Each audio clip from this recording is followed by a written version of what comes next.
Welcome back to Red's Rotors. We've been rebuilding a Nikki carburetor, and today we're focusing on the main body modifications. From factory, these intakes are flow rated at around 330 cubic feet per minute.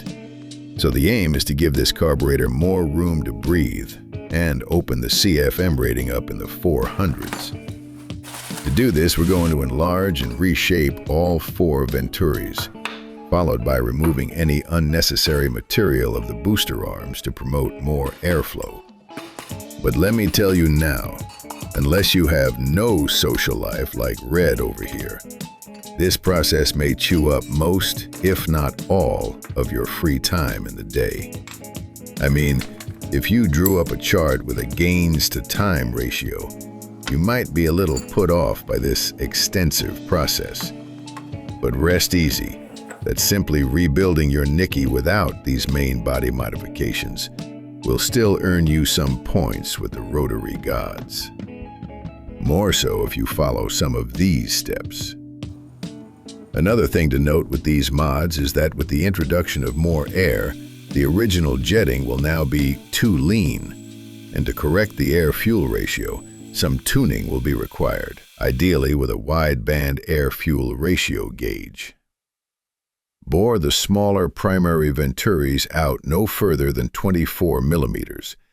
Beyond that will start having an adverse effect on velocity. Red is aiming for 23.5 millimeters to be on the safe side. After the desired diameter is milled out, the inlet of the venturi should be then tapered down to a new angle that lines up with the air hole, located 7 millimeters below the top, keeping the geometry the same on each pair of venturi. Once polished and cleaned, pop your handiwork into a nearby freezer, and after 30 minutes or so, reinstall in the reverse fashion, heating up the main body slightly to help with the press fit.